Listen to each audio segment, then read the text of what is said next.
আবার বাড়িছে বিশিষ্টজন। এই বিশিষ্টজনেরা বিশাল আসর হয়েছিল হাসিনার আমলে। তারা নানা বিষয়ে তাদের জ্ঞান গব্য বক্তিমা দিত আর পত্রিকাগুলো গুরুত্ব দিয়ে ছাপাইতো। তাদের জ্ঞান প্রচুর, তাও আক্কেল কম, তাই তারা বুঝবার পারতো না যে পাবলিকে তাদের চুদে না, পাবলিকে যাদের চুদে না কিন্তু মনে করে মুই কি হনুরে, এরাই হইতেছে বিশিষ্টজন, বুঝাও। তা কারা কারা এটা করিছে দেখবেন, সে ঘুরে ঘুরছে সেই আমি বাকশালী ঘটনার লোকেরা। আসেন দেখি এই মার্কা মারাদের কয়েকটারে দেখি, তারপরে তারা কি কইছে সেটা দেখমুনি। আনু মোহাম্মদ, হাসিনার বান্ধবী সুলতানা কামাল, খুশি কবির, টিআইবির ইফতেখারুজ্জামান, ওরে একবার ঠাপাইছিলাম, কঠিন ঠাপ দিছিলাম, অনেকদিন শান্ত আছিল, আবার মাথা বের করিছে। তত্ত্বাবধায়ক সরকারের সাবেক উপদেষ্টা রাশেদা কে চৌধুরী, তারপরে কামাল হোসেনের মেয়ে সারা হোসেন, আবার অগ্রণী ব্যাংকের চেয়ারম্যান সৌদ আবু নাসের বখতিয়ার আহমেদ, ওরে অগ্রণী ব্যাংক থেকে পাশায় লাথি দিয়ে বের করে দিবেন। তারপরে আবার দেখেন কি আবার কমু আমাকে শ্রদ্ধাভাজন নূর খান, মানবাধিকার কর্মী, হুদাইকা ঢুকিজের মধ্যে গুম কমিশনের প্রধান, কিন্তু ভালো কাজ করিচ্ছে। কিন্তু বাঙ্গু সুশীলদের এই এক সমস্যা, তারা সব অর্জন নিয়ে পূজা দেয় আওয়ামী লীগের চরণে।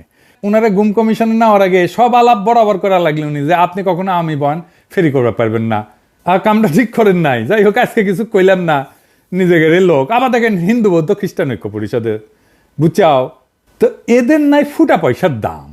আসছে পত্রিকা পাতায় প্রতিবাদ জানাইতে, কইছে ধানমন্ডি 32 নম্বর রোডের শেখ মুজিবুর রহমানের বাড়িটা ঘুরিয়ে দেওয়ার তীব্র ক্ষোভ এবং নিন্দা জানিয়ে বিবৃতি দিচ্ছেন দেশের 26 জন বিশিষ্ট নাগরিক, যাদের পাবলিক তারা বলছেন আইন শৃঙ্খলা বাহিনীর সম্পূর্ণ জ্ঞাতসারে যেভাবে বাড়িটি ভাঙা হয়েছে, আগুন দেওয়া হয়েছে, তাতে করে গভীরভাবে মর্মাহত, স্তম্ভিত এবং লজ্জিত হয়ে এই ঘটনার বিচার চাই। আবার তা করেছি তো আমরা, আমিও করেছি, আমি তো ডাক দিছি, তো আমার বিচার কর তুই। দেখি দেখি ক্যাঙ্কা তোর মাজাত জোড়ায়, দেখি আয় আয় একটা মামলা কর আমার নামে, দেখি কত তোর মাজাত কত জোর আছে, তোর 26 জন মিলা, দেখি আয় করতো, দেখি আমার নামে একটা মামলা, আয় দিব বিচার।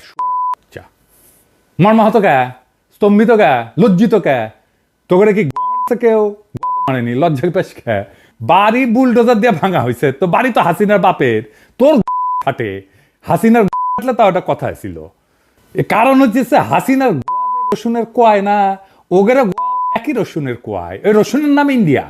ইন্ডিয়া ভাবতে পারে নাই যে আমি ন্যারেটিভের তীর্থভূমি এইভাবে জয় বাংলা হয়ে যাবে, ওইটা টিকে থাকলে আবার ওইটা ভর করে আওয়ামী লীগ উঠে দাঁড়াইতো। সেজন্য ইন্ডিয়া বিবৃতি দেয় 32 নম্বর ভাঙায় নিয়ে, বুঝতে যাও যে এক শিয়াল যদি একদিকে হুক্কা হুয়া করে না, আর উল্টা দিক থেকে ক্যা হুয়া করে সব শিয়াল চিল্লায়, শিয়াল দেখে বুঝবেন এই বিশিষ্ট জনগুলো হইতেছে ইন্ডিয়ার শিয়াল। এরা হুক্কা হুয়া দিছে আর ইন্ডিয়া থেকে ক্যা হুয়া করিচ্ছে, বুঝছাও। দেখেছেন, দেখেন হর্ষবর্ধন সিংলা কি কয়। जो शेख मुजीबुर रहमान का घर जलाया है, वो ना सिर्फ उनका घर था, पर ये 1971 के जो जितने भी लिबरेशन वॉर के मोमेंटोज थे और आर्काइव थे, डॉक्यूमेंट्स थे, वो सब वहाँ पे थे। तो मुझे लगता है कि ये एक अटेम्प्ट है कि 1971 के इनके जो लिबरेशन वॉर का जो स्पिरिट है और वो नैरेटिव है, उसको हटाने का कोशिश है। तो इसमें जो लोग दाखिल थे वो शायद हिज़्बुत तहरीर के भी थे, और जो हमने देखा IS के फ्लैग भी लगाया इन्होंने। तो ये थोड़ा स्टूडेंट्स तो नहीं थे, ये मुझे लगता है कि आतंकवादी थे। और ये जो हरकतें हैं, मेरे ख्याल से बांग्लादेश के लोगों के हित में नहीं है। भारत सरकार की तरफ से एक प्रेस स्टेटमेंट भी, एक से ज़्यादा प्रेस स्टेटमेंट हैं, उनके डिप्टी हाई कमिश्नर को बुलाया गया है, और हमने काफ़ी मतलब सख्त तरीके से इनको बताया कि ये सब हरकतें नहीं चलें। আবার দেখেন ইন্ডিয়ার টেলিগ্রাফ কি কয়, যে বলে এটা নাকি ISI এর কাজ। ইন্ডিয়ান বাংলাদেশের মানুষ কি ধৈঞ্চারে তোগরের মতো? বাংলাদেশের মানুষ রক্ত দিয়া যুদ্ধ করে পতাকা পাইছে। এই 24-এ রাজপথে আমাদের ছেলেরা রক্ত দিছে, বীরের মতো লড়াই করছে চোখের সামনে। তোগরের মতো আলোচনা টেবিলে বসে ব্রিটিশদের সাথে নেগোশিয়েট করে স্বাধীনতা পাইছে রে ভাই। তাই বাংলাদেশের মানুষের রাজনৈতিক আকাঙ্ক্ষা একবার দেখে আমেরিকার হাত, একবার দেখে পাকিস্তানের হাত। পাকিস্তানের হাত কুটি আছে জানি না, কিন্তু তোর আছে এটা শিওর। শালা গান্ডু ধ্বজভঙ্গ। এই জন্য তো ইন্ডিয়ান নায়িকাগুলো খালি বাংলাদেশে আসে, বাংলাদেশের আগুন বরাবর পোলাপানগুলোর আকর্ষণে আসে, বীরত্বে মুগ্ধ হইয়া আসে। আরো আসবি শালা। 32 নম্বরের সাথে বাংলাদেশের গৌরবের ইতিহাস জড়িত নাই, আছে লজ্জা আর কলঙ্কের ইতিহাস। কেন আছেন দেখি। এ বাড়ি তৈরি হয়েছিল দুর্নীতির টাকায়। এই বাড়ি থেকে মুজিব আত্মসমর্পণ করে পাকিস্তানি বাহিনীর কাছে, দেশের মানুষকে গণহত্যার মুখে ফেলা। নেতা নাকি সে, সুটকেস গুছে রেখেছিল বুঝছাও, যে ধর্মীয়টি থেকে। তারপরে নাকি ফোন করেছে আর্মির জেনারেলদেরকে, আমাকে ধরে নিয়ে যাও, ধরে নিয়ে যাও। এই বাসা থেকে নাকি স্বাধীনতা ঘোষণা দিছিল। একেবারে মিছা কথা, ডাহা মিছা কথা। বাংলাদেশের সরকারের না এখনই পাকিস্তানের আর্কাইভে খোঁজ নেওয়া উচিত। 1971 সালে ওই যে সোয়াদ্দির বডিগার্ডের যে মামলা হয়েছিল না, স্বীকারোক্তি কি দিছিল, সে যেরকম ধান্দাবাজ, তার বাংলাদেশের স্বাধীনতার বিরুদ্ধে এবং পাকিস্তানের অখণ্ডতার পক্ষে স্বীকারোক্তি দেওয়ার কথা। আমি 99% শিওর। বাকি 1%-এর জন্য আপনারা পাকিস্তানে একটা স্পেশাল মিশন পাঠাতে পারেন, মিলা যাবে। আমি কইলাম এটা আরো আগে করা উচিত ছিল। ইনফ্যাক্ট সেই মামলার পুরা নথির নকল বাংলাদেশের সরকারের নিয়ে এসে উন্মুক্ত করে দেওয়া উচিত। মুজিবের যে দুর্নীতি মামলা যেটা দেখালাম, যেটা 2 বছর জেল কাটিছে না ওই সোয়াদ্দির বডিগার্ড, সেই মামলার নথি উন্মুক্ত করে দেওয়া উচিত। আওয়ামী লীগকে মরালি দুর্মুষ পেটায় না করলে ওরা থাকবে না। হিউম্যান রাইটস ওয়াচ আবার বিবৃতি দেয়া কইছে, ক্ষমতাচ্যুত আওয়ামী লীগ সরকারের বিরুদ্ধে ক্ষোভ ন্যায্য হইলেও আইনের লঙ্ঘন ন্যায্য নয়। মানে হইল ক্ষমতাচ্যুত আওয়ামী লীগ সরকারের বিরুদ্ধে দাঁড়ায় কোনো আইন লঙ্ঘন করা যাবে না। তাইলে আইন লঙ্ঘন মানে কি, আসেন এটা বুঝে দেখি। ফ্যাসিজমের বিরুদ্ধে কোনো গণপ্রতিরোধ সৃষ্টি হইয়া যদি কোনো পাল্টা ক্ষমতার জন্ম দেয়, তাইলে নাকি আইন লঙ্ঘন হইয়া যাবে। যার সোজা মানে হইল যে কোনো বিপ্লবী তো অবৈধ, আইন অবৈধ। তো এমন এক কাজ যেটা আইনের লঙ্ঘন, কার আইন, কোন আইন?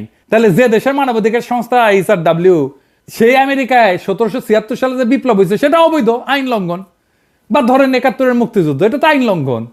1976 সালে আমেরিকান বিপ্লবীরা অস্ত্র হাতে তুলে নেয় নাই, সেটা কোন আইনে নিছিল? কোন আইনে ন্যায্যতায় নিছিল? নাকি HRW কবে যে সেটাও অবৈধ, আইনের লঙ্ঘন? কোন নতুন ক্ষমতা যদি রাজপথ থেকে উত্থিত হয় জনগণের মধ্য দিয়া, তার আগে বা তার উপরে কোনো আইন নাই। আগে ক্ষমতা, তারপরে সেই ক্ষমতার মোড়ক থেকে আইনের জন্ম, কনস্টিটিউশনের জন্ম। এটাই হইল রাজনীতির ধারণা। মানবাধিকারের ধারণা দিয়ে রাজনীতি বুঝতে পারবেন না।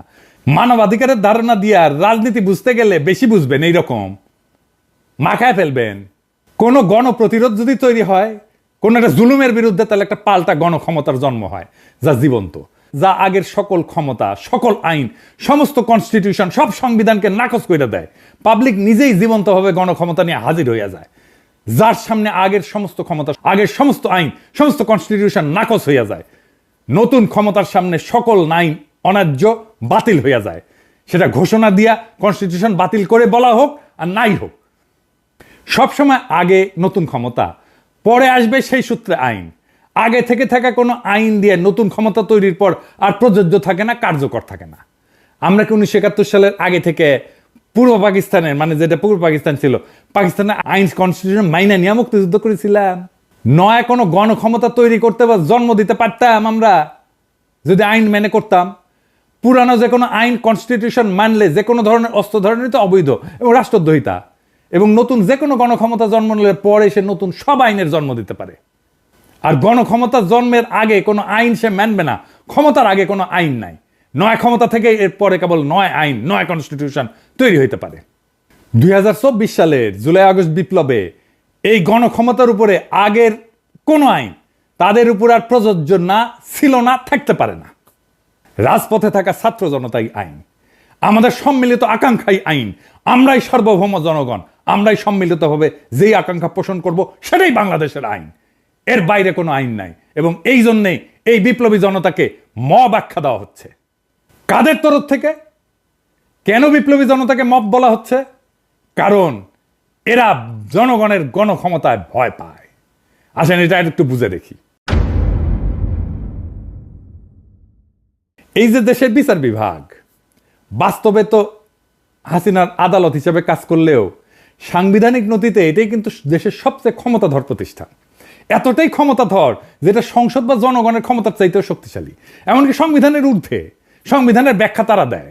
এমনকি যদি রাষ্ট্রই বিলুপ্ত হয়ে যায় তাও বিচার বিভাগ বহাল থাকবে। এই বিচার বিভাগকে তাই সরকার কিছু করতে পারে না, করতে পারেও নি। হাসিনার তৈরি করা এই এস্টাবলিশমেন্টই এখনো বহাল আছে।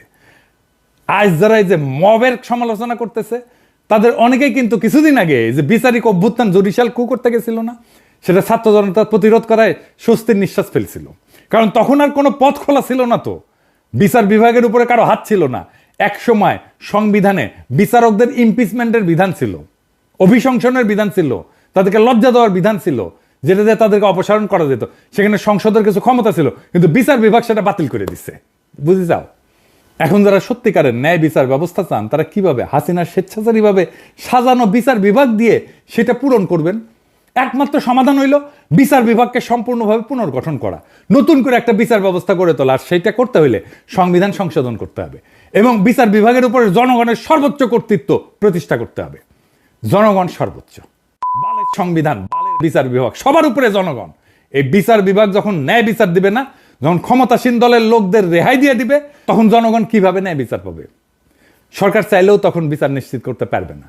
মজার বিষয় হলো বিচার বিভাগের সাথে যখন সরকারের সংঘাত সৃষ্টি হবে, তখন সরকারের হাতে একমাত্র পথ থাকে জনতাকে ডাক দেওয়া। তাইলে বুঝেন, রাষ্ট্রের গঠন প্রণালীর মধ্যে বিচার বিভাগ নিজেই এই যে মবস বলতেছে, যাদেরকে জনতাকে বলতেছে বিক্ষুব্ধ জনতা, তা তৈরি হওয়ার পূর্ব শর্ত তৈরি করে রাখছে। কারণ জনগণের সার্বভৌমত্বের বদলে বিচার বিভাগের সার্বভৌমত্ব দলিলে লিখে রাখা হয়েছে। জনগণ বিচার বিভাগের খবরদারি মানবে কেন? রাষ্ট্রের মালিক জনগণ, বিচার বিভাগ না। বিচার বিভাগের ঊর্ধ্বে জনগণ, রাষ্ট্রের প্রকৃত মালিক জনগণ। তাই যাদেরকে আজকে মব বলা হচ্ছে তারা থাকবে, জনতা রাস্তায় থাকবে, জনতা রাজপথে থাকবে যতক্ষণ পর্যন্ত না নতুন আইন তৈরি হইতেছে, ততক্ষণ পর্যন্ত জনতাই ডিক্টেট করবে এই সরকার কিভাবে চলবে। এবার আসেন 32 নম্বর ভাঙায় কি অর্জিত হয়েছে, কি লাভ হয়েছে, এটা একটু বুঝে দেখি। এই সরকার, যে সমস্ত সরকার যে সমস্ত ভালো কাজ করে না, তার দায় এসে পড়ে ছাত্র জনতার নেতাদের উপরে। তখন গালি খেতে হয় তাদের। আর নতুন রাজনৈতিক দলকেও কিংস পার্টি বলে কটাক্ষ করা হয়, মানে ছাত্ররা যে দল তৈরি করতে যাচ্ছে, যারা গালি দেন ওই নেতাদের দোষ দেন। তারকে একবারে ভেবে দেখছেন যখন ছাত্র জনতা 32 নম্বর ভাঙে, তখন সেটাকে কেন আর কারো কাজ বলে মনে হয় না? ছাত্র জনতার এই কাজ সরকার যেহেতু সরাসরি ঠেকানোর চেষ্টা করেনি, সুতরাং সেটা তো সরকারেরই একটা কাজ। এটাই তো স্বাভাবিক। সরকারে যারা আছে তারা সরকার চালাইতেছে, তারা রাষ্ট্র চালাইতেছে, আমরা সরকারের পাবলিক পার্টনার। রাষ্ট্রের দায়িত্বে থেকে তারা যেটা করতে পারতেছে না, সেটা তাদের পাবলিক পার্টনাররা কইরা দিতেছে। সরকার পুরা বিপ্লবী হইলে এটা সরকার নিজেই এটা ভাঙতো। সরকার আধা বিপ্লবী জন্য সে চুপ করে থাকে, আমরা কামটা সেরা দিই। আধা বিপ্লবী সরকার হইলে তো এমনটাই হওয়ার কথা। এতে সরকারের কর্তৃত্বের ঘাটতি দেখা যাচ্ছে না তো, বরং সরকার নিজেই যে ভাঙতে চাইছিল তা শুধু আনুষ্ঠানিক পথে না, যে অপ্রাতিষ্ঠানিক বা ইনফর্মাল পথে ঘটাইছে। এই সরকারকে জোর কইরা সংবিধানের কাঠামোর মধ্যে ঢোকানো হয়েছে, কিন্তু তার বিপ্লবী চরিত্র অটুট আছে। এইটাই গুরুত্বপূর্ণ বিষয়, সেটাই বারবার প্রকাশ পেয়ে যাচ্ছে। সরকারের যেটা বিপ্লবী আকাঙ্ক্ষা, সেইটা তার পাবলিক পার্টনারের মধ্যে দিয়ে প্রকাশিত হইতেছে। সরকার আমাদের বাধা দিতেছে না। এইখানেই মজা, এইখানেই পাবলিক প্রাইভেট পার্টনারশিপ, বুঝছাও, নতুন ধরনের। আমি নিজে কতবার কইছি এটা বিপ্লবী সরকার না, এটা বিপ্লবী সরকার না। আমরা চেষ্টা চরিত্র কইরা সরকারকে আধা বিপ্লবী সরকার বানাইতে পারছি, এরপরে আমরা পুরা বিপ্লবী সরকার বেনে দেব এই সরকারকে। এটাই আমাদের অর্জন। যখনই মনে হবে এই সরকার তার বিপ্লবী শপথ ভুলে যেতেছে, তখনই তার বেসরকারি পার্টনাররা আমরা মাঠে নেমে চাপ সৃষ্টি করে সেই শপথ মনে করায় দিতেছি। বিপ্লবের পর হাসিনার স্ট্যাবলিশমেন্টের যারা শরিক ছিল তারা ভাবছিল সব গুছাই আনছি, এখন আমরা অ্যাডভাইজারও নিয়োগ বানাইতে পারি। ডেলি স্টারের সাংবাদিক কইছিল না, অ্যাডভাইজার আমরা বানাই। বেশ স্বস্তিতেই ছিল, কিন্তু ছাত্র জনতার এই শক্তিশালী শোডাউন দেখা তারা আবার আতঙ্কিত হয়ে পড়ছে। হওয়াটাই স্বাভাবিক, তাদের ক্ষমতায় ফেরার স্বপ্ন আরো এক ধাক্কা খেয়েছে। বিপ্লবের জন্য এটা সবচেয়ে বড় অর্জন। আজ যারা আকার ইঙ্গিতে নিন্দা করতেছে না, তারা মূলত শেখ মুজিবকে ফ্যাসিস্ট বলে মনে করে না। তাদের কাছে বাকশালও একটা ভালো ঘটনা, সুন্দর কত্তার পাদ, তো শেখ মুজিবের পাদ ওটা গন্ধ না, বুঝছাও। তাই সরাসরি বলতে পারতেছে না, সেই জন্যেই এই মব টপ বইলা এই সমস্ত ধোঁয়াশা তৈরি করতেছে।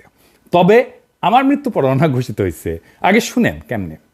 পিনাকি ভট্টাচার্য ফ্রান্সের একটা লয়ের কথা বলি, if you kill someone you don't need to death penalty, maybe life in the prison 10 years 12 years।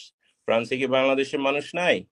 পিনাকির মতন একটা কুকুর এই ধরনের কাজ করে যাবে আর বাংলাদেশের মানুষ এখানে বসে আছে? অ্যাসাইলাম মারা একটা কুকুর এখানে বসে আছে। এই কুকুরটার গলা কাইটা যদি এখানে কোনো মানুষের ডেথ পেনাল্টি হবে না, life in the prison. I am challenging. I am sorry. সে বলতেছে ফ্রান্সে তো খুনের শাস্তি 10 বছর জেল, ফাঁসি তো দিবে না, তো পিনাকে খুন করে না কেউ কেন ফ্রান্সে? হাসিনা এক বক্তৃতায় গেল ক্ষমতা, আর এক বক্তৃতায় গেল 32 নম্বর। আলহামদুলিল্লাহ, আমার শহীদের মৃত্যু হইলে না বাংলাদেশে আমার ক্ষুদ্র ভ্রাতার ভগিনেরা ছোট বড় মাঝারি কোমল কঠোর বাকশালীদের আস্ত রাখবে না, ছানা বানা করে ফেলবে। আমার মৃত্যুতে বাংলাদেশ পুত পবিত্র হবে। আমার সত্যি যদি মাইরা ফেলায় বাংলাদেশে যেন কোনো বাকশালী রক্ষা না পায়। আমার মৃত্যুর খবর বাংলাদেশে পৌঁছানোর 24 ঘন্টার মধ্যে কাম ফিনিশ করে দিবে। এইখানেই শেষ না, আমি ওদের জন্য নরকের দরজায় হাজির থাকবো, ওদের জান ওইখানে আমি কালা কালা করে দেব। সরকার গত 6 মাসে যা যা ভুল করেছিল যে জায়গায়, সেইটার কাফফারা দিতে হয়েছে আমাদের 5ই ফেব্রুয়ারিতে। আবার আর একটা জনফস্ফোরণ হয়েছে। এই জন্যই প্রেসিডেন্ট সরকার আরো সংহত হয়েছে, ভালো হয়েছে আমাদের জন্য। অপারেশন ডেভিল হান্ট শুরু করতে পারছে, একটা সুশীল হান্টও চালু করা দরকার। কারা কারা এই যে সব 26 জনের সুশীলেরও হান্ট করা লাগবে, ওটা জনতাই করবে। যাই হোক, আবারও কিন্তু আমাদের অর্জন ধুলায় মিশে যেতে পারে যদি আবার আগের আলস্য কাটায় উঠতে না পারে। আগের আলস্য আর সিদ্ধান্তহীনতা, অবিবেচনা প্রসূত নিয়োগ চলতেই থাকে। আমি 7ই আগস্ট কি লিখেছিলাম দেখেন, লিখেছিলাম এমন হয়েছে বাংলাদেশের ক্ষমতা এখন হাসিনার বদলে সুপ্পু। তাহলে এত রক্তপাত এত প্রাণদানে লাভ হইল কি? বিপ্লব মানে গণক্ষমতা, সেই বিপ্লব তো সুপ্পুর অনুমোদন নিয়ে কাজ করবে না। সুপ্পু কেন আবদার করে? একে আজাদ কেন এর মধ্যে ঢুকে? ছাত্রদের মতামতে সর্বোচ্চ গুরুত্ব দিতে বলছি। সেখানে তো এটাই বলি নাই যে একে আজাদের পরামর্শ নিয়ে কাজ করতে হবে। এটা তো বলি নাই যে ডিজিএফ এর চিফের সাথে আলাপ করতে হবে। এই তত্ত্বাবধায়ক সরকার যদি ইন্ডিয়ান লাইসপেন্সার দিয়ে ভর্তি হয় তাহলে কলে জান কালা কালা করে দেবো, করে দিছিলাম কলে, বুঝাও। আর এই প্রক্রিয়া বুঝে হোক না বুঝে হোক, যারা বিপ্লব বেহাত করে দিছে তাদের আমরা ক্ষমা করব না। দেখেছিলেন আমি ঠিক সময় মতো ঠিক কথা কইছিলাম, যা আমি আগে কইছি সেটা পরে ঠিক হয়েছে, পরে আবার আমাদেরকে আইসে আবার এটা ঠিক করে নিতে হয়েছে। এই যে দেখেন, মনির হায়দারকে বিশেষ সহকারী হিসেবে নিয়োগ দেওয়া হয়েছে। আমি চিনি তারে, আমি অপছন্দ করি না, পছন্দই করি। কিন্তু মনির হায়দারকে আপনারা চিনেন? চিনেন না, তাই না? আমেরিকা প্রবাসী এক সাংবাদিক। আচ্ছা বলেন তো, প্রফেসর ইউনূসের একজন আমেরিকা প্রবাসী সাংবাদিক দরকার, আপনার কার নাম মনে ভাইসা আসে? মনে মনে বলে, চিন্তা করেন যোগ্য ক্যান্ডিডেট হিসাবে। হ্যাঁ, কনক সারোয়ার ইলিয়াস, তাই না? কনক সারোয়ার তো পিএইচডিও করেছে। তার অ্যাক্টিভিজম এমনই হাসিনারে প্যারা দিছে যে তার বোনকে জেলে নিছে তারে না পাইয়া। কনক দারুণ জনপ্রিয় তো। আমার ইলিয়াসের নানা সমালোচনা আছে, কিন্তু কনকের নামে আছে কোনো সমালোচনা নাই তো। কনক তো সবচাইতে যোগ্য এই পজিশনের জন্য, ইলিয়াসও যোগ্য। কনক বা ইলিয়াস যদি বিশেষ সহকারী হতো তাহলে সারা দেশে আনন্দের বন্যা বয়ে যেত। এই সরকার রাজনৈতিক সরকার না, তার তো সলিড অ্যান্টিফেসিস দক্ষ জনপ্রিয় লোক দরকার এইসব পজিশনে। কনক কি পরিমাণে দাবরানির উপরে রাখতো আওয়ামী লীগকে, চিন্তা করেন। কিন্তু সেটা করবে না। শুনলাম আলী রিয়াজ আর বদিউল আলম মজুমদার রিকমেন্ডেশন না হয়েছে। তো প্রফেসর ইউনূস, আপনি যে আয়নাঘর দেখতে যেতে পারেন না, এখনো পারতেছেন? এই ছাত্র জনতা তার শক্তি যে দেখাইছে ধানমন্ডি 32 নম্বরে, সেইটাতে আলী রিয়াজ করে দিচ্ছে, এটা দেয় নাই। এটা তার করে দেওয়ার শক্তিও নাই, সামর্থ্যও নাই। ওই ধানমন্ডি 32 নম্বরের সামনে কনক গিয়া দাঁড়াইলে, ইলিয়াস গিয়া দাঁড়াইলে লক্ষ লক্ষ পাবলিক যে আনন্দে চিক্কুর মারবে, ওই চিক্কুরের প্রতি ধ্বনিতে 32 নম্বর ভাইঙ্গা খান খান হয়ে যেত, বুলডোজার লাগতো না। কিন্তু না, আপনার আলী রিয়াজকে খুশি করা লাগবে, আপনার কাজে কে লাগবে এটা ভাববেন না, আপনার কাজ খুশি করা লাগবে সেটা ভাববেন। ছাত্ররা ষষ্ঠ উপদেষ্টা গায়ে বানানো জানাজা করিচ্ছে। ছাত্ররা কি উপদেষ্টাদের বানাইছে না? তাদের সিলেক্ট করেছে না? এখন জানাজা কেন? যেটা নিজে গিলিছেন সেটা বমি করতে পারবেন না, দায় নেন, গিলিছেন পেটের মধ্যে রাখেন। আজকের এই অবস্থার জন্য আপনারাও দায়ী। এই টাইমটা হেলায় হারায়েন না। আগে মেলা কথা কইছি, শুনেন নাই। আগামীকাল আপনাদের জন্য আলাদা এপিসোড করব, কেমনে নতুন রাজনৈতিক দল করবেন। এটা আপনাদের কোনো স্যাটব্যাট আছে বলে তো মনে হইতেছে না। মন দিয়া শুনেন। অনেকে কইতে পারেন, ওদের তো গোপনে কইতে পারেন না, আলাদা আলাদা করে কইছি মেলা কইছি, কাজ হয় না। এক কান দিয়ে ঢুকে আর এক কান দিয়ে বের করে দেয়। মানে আমি কইছি না যে নিজে যেটা স্বপ্ন দেখি সেটাকে বাস্তব করার জন্য আমি জীবন দিয়ে দিতে পারি, কিন্তু অন্যের কাছে আমার সেই স্বপ্নটা তো কাজ বা টাস্ক, তাই সে সেইটার জন্য জীবন দিয়ে দেয় না, কমিট করে না। আমি এটাতে শুধু তার জন্য কইয়া দেবো তা না। যে কোনো দল এই স্ট্র্যাটেজি অনুসরণ করতে পারে, ছাত্ররা করলে ভালো। না হয় আমি যদি কখনো রাজনৈতিক দলটাল করি তাহলে এই পদ্ধতি অনুসরণ করব। যাই হোক, আগের প্রসঙ্গে আসি। একটা ভালো জনপ্রিয় মানুষের মনোনয়ন কিভাবে মানুষের আনন্দের উৎস হয় সেটা 21শে পদকে আমরা দেখলাম। আমাদের অনেক প্রিয় মুখ আছে এখানে, যেমন অভ্রেন মেহেদি, সবাই খুব খুশি হয়েছে। মাহমুদ ভাই, সবাই খুব খুশি হয়েছে, কিছু কিছু লোক ছাড়া, ওটা আসিচ্ছি। শহীদুল আলম, এই জন্য জনপ্রিয় মুখ লাগে। যদিও মাহমুদ ভাইয়ের পিছে বামেরা লাগিয়েছে, সেটা একটু বুঝে আসেন। বামেদের দাবি হয়েছে যে ফুলবাড়ি গুলির জন্য দায়ী মাহমুদুর রহমান, আবার কইছে ব্লগার হত্যার জন্য দায়ী মাহমুদুর রহমান। আমার দেশের উদ্বোধনী সংখ্যায় আমার এই বিষয়ে লেখা আছে, আপনারা পড়ে নিতে পারেন। এই যে এটা, আর এটা হইতেছে এই যে কল্লোল মুস্তফা, এটা হইতেছে আনু মোহাম্মদের লেসপেন্সার, তীব্র ইসলামোফোব। কেমন ইসলামোফোব আপনার এক্সাম্পল দিই। আগের বিদেশি সাংবাদিক আমার ফোন দিয়ে কইল যে একটু পরিচয় করায় দেন কল্লোল মুস্তাফার সাথে, আমরা একটা সাক্ষাৎকার নিব আর কি। তো আমি তাকে ফোন দিই, ফোন ধরে না, মেসেজ দিই, দেখে রিপ্লাই দেয় না। কেন? পরে জানলাম যে আমি হেফাজতের পক্ষে লিখেছি, মানে আমি লিখলাম হেফাজতের পক্ষে, তাই আমার ফোন ধরা যাবে না, এতই ব্রাহ্মণ হই। তো এই তুই যে ব্রাহ্মণ হইছু, এত বড় ব্রাহ্মণ হইছু, তোর যে ক্ষুদ্রকালে তোর যে সোনার আগাটা কেটে ফেলে দিছিল না, ওটা কুটি খুঁজে পাবো তুই? নাম তো এটা লাগাইছু কল্লোল, যেন বোঝা না যায় যে মুসলমান কিনা। কেমন রক্ত মজ্জায় ইসলাম বিদ্বেষ দেখেন। আজকে ওর পেজের লেখাগুলো দেখেন তো, এডিটর সাহেব পুরা প্রফেসর ইউনূসের সরকারের বিরুদ্ধে যত বৃষ্টি দেখেছেন। আবার দেখেন প্রফেসর ইউনূসের সরকারের মধু খাইতে আসা সাংবাদিক গোলাম মুর্তজার ভিডিও শেয়ার দেয়, তো ওই গোলাম মুর্তজা কেন জিগায় না যে প্রফেসর ইউনূসের সরকার কেন পারফর্ম করিচ্ছে না? সে তো সিনিয়র সেক্রেটারির মর্যাদায় প্রেস মিনিস্টার হয়েছে আমেরিকায়, বিধি ভেঙ্গা, এরাও নাকি আমার আলী রিয়াজের রিকমেন্ডেশন, বুঝছাও? এই বামেরা কেন প্রফেসর ইউনূসের সম্পর্কে বিলা জানেন?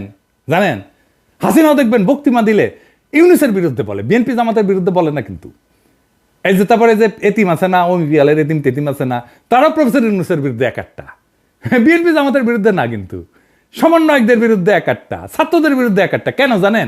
প্রফেসর ইউনূস থাকায় ইন্ডিয়া কিছু করতে পারছে না। প্রফেসর ইউনূস থাকায় ইন্ডিয়ার সমস্ত শয়তানি মাঠে মারা যাইতেছে, তাই এগুলো এত চুলকানি, বুঝছাও? ইন্ডিয়া এইগুলার লাগাইছে প্রফেসর ইউনূসের পিছে লাগতে, যেন প্রফেসর ইউনূস বিরক্ত হয়ে ক্ষমতা ছেড়ে চলে যায়। আমি নিজেই কইছিলাম যে আমি নিজে বিরোধী দলের ভূমিকা পালন করবো, কিন্তু যেই টাইমে দেখলাম আরে এই কেস তো খারাপ, ইন্ডিয়া তো প্রফেসর ইউনূসের পিছে লাগিয়েছে, সাথে সাথে একবারে ঠিক করলাম না, ইন্ডিয়ারে কোনো চান্স দেওয়া যাবে না, প্রফেসর ইউনূসের পাশে শক্তভাবে দাঁড়াইতে হবে, আর এইগুলারে সবসময় দাবরানের উপরে রাখতে হবে। আপনারা রাখবেন। যাই হোক, মাহমুদ ভাইয়ের প্রসঙ্গে আসি। আসল ঘটনা কি জানেন? মাহমুদ ভাই যখন জ্বালানি উপদেষ্টা, তখন সরকারের প্রধান ছিল খালেদা জিয়া, স্বরাষ্ট্রমন্ত্রী ছিল খালেদা জিয়ার দলের অন্য কেউ, তাই না? গুলি করছে তো তাইলে স্বরাষ্ট্রমন্ত্রী। মাহমুদুর রহমানের কেন দোষ? সবার দায় করার আর কারো দায় নাই, দায় শুধু মাহমুদুর রহমানের, বুঝেছেন? এইসব ঘটনাকে সরকারের সঙ্গে জনগণের সংঘাত হিসাবে দেখতে হবে। কিছু মানুষ নিহত হয়েছে, আমরা সেটা নিন্দা জানাই। মানে আপনি ফেরেস্তা বসে দিলে তো মারপিট হবেই রাস্তায়, তাই না? প্রফেসর ইউনূসের আমলে পুলিশের হাতে মারা গেছে না মানুষ, হত্যাকারীদের শাস্তি নিশ্চিত করতে হবে সেই জন্যে, এবং এই দাবি জানাইতে হবে হত্যার দায় অবশ্যই সরকারের। এমন সংঘাত রাষ্ট্র পরিচালনার সময় ঘটে থাকে, এমনকি হত্যার ঘটনাও ঘটে, বাস্তবতা মেনে নিতে হবে। বাংলাদেশের মতো দেশের জন্য এটা আরো সত্য। ফরমাল আদালতের বিচার হওয়ার পাশাপাশি জনগণের আদালতেও রাজনৈতিক শাস্তি নির্ধারিত হবে, হইতেই হবে। 2006 সালের পর বিএনপি যে দমন পীড়নের শিকার হয়েছে, সেটাও তো এমন কিছুর ঘটনার প্রতিক্রিয়া হিসেবে দেখা যেতে পারে, তাই না? জনগণের আদালতে তারা রাজনৈতিক শাস্তি পাইছে তো। জনগণ তো 2008 সালের নির্বাচনে তাদেরকে ভোট দেয় নাই। এমনকি বিএনপি কোনো আন্দোলনে জনগণকে সম্পৃক্ত করতে পারে, তাদের কর্মীরা গেছে, কিন্তু জনগণকে নিয়ে মাঠে নামা এটা করতে পারে নাই তো। তো রাষ্ট্রীয় ক্ষমতা কাঠামোর মধ্যে এই ধরনের কর্মকাণ্ড এবং শাস্তির ধারাবাহিকতা আছে। কেবল মাহমুদুর রহমানের উপর দায় চাপায় বিএনপির দায় এড়ায় যাওয়া কি ঠিক বলেন? তবে মাহমুদুর রহমানের উপর তাদের ক্ষোভ কেন? কারণটা হচ্ছে তার সাংবাদিকতা। তো এটা সরাসরি কইলেই হয়। উনি স্কাইপের ঘটনা খবর প্রকাশ করছিলেন কেন? কেন থাবা বাবার ব্যক্তিগত ব্লগ, নবী রাসূলদের নিয়ে অশ্লীল ব্লগের লেখা এটা প্রকাশ করছিলেন? তো এটার তো জবাব আছে। সাংবাদিকতার কাজই তো গোপন তথ্যকে প্রকাশ্যে আনা, ব্যক্তিগত গোপনীয়তা ব্যতীত। তো তিনি সত্য চাপা দেননি, সেই জন্যই তিনি আরো যোগ্য সাংবাদিক হিসেবে বিবেচিত হবেন। এখন দেখেন হাসিনার যে অনিয়ম, হাসিনার দুর্নীতি, খুন, জখম, লুটপাট, এইটা নিয়ে ওদের যাদের পছন্দ, মতিউর রহমান, মাহফুজা নাম, তারা কোনো প্রতিবেদন প্রকাশ করছে? করেনি। অথচ একমাত্র মাহমুদুর রহমান সেটা প্রকাশ করে যাচ্ছে আমার দেশ দিয়া। যদি সত্যি সত্যি ফ্যাসিবাদ প্রতিরোধে আন্তরিকতা থাকতো এই বামগুলার, তাইলে ওরা আমার দেশ পত্রিকার প্রশংসা করতো, মতিউর মাহফুজদের সমালোচনা করতো। সেটা কিন্তু করে না, আমার দেশের সমালোচনা করে। আর মতি মাহফুজ ওদের কাছে দেবতা। এই জন্যেই বাংলাদেশে এই সমস্ত সুশীল বাম হান্টিং শুরু করা উচিত। বাংলাদেশে ইন্ডিয়ান দালাল মুক্ত না করলে বাংলাদেশ মাথা তুলে দাঁড়াইতে পারবে না। আমাদের বিপ্লবের একটা লক্ষ্য হাসিনা হটাও, আমাদের বিপ্লবের আর একটা লক্ষ্য কিন্তু ভারতীয় দালাল মুক্ত বাংলাদেশ। তার আগে ভারতীয় দালাল চেনার কাজটা করতে হবে। আজকে তো কিছু দালাল চিনিলেন, তাই না? এদের প্রোফাইল, ফেসবুক প্রোফাইল যদি খোলা পায় না, তাহলে লিখে আসবেন। কি লিখবেন জানেন? লিখবেন জয় বাংলা, জয় হিন্দ, লুঙ্গি সাইরা ধুতি পিন। আর এইগুলারে আমার কাছে পেটে দিয়েন। ধুতি কেমনে পড়া লাগে যেটা শিখে দেবো। ফ্রি ফ্রি ইনকিলাব জিন্দাবাদ।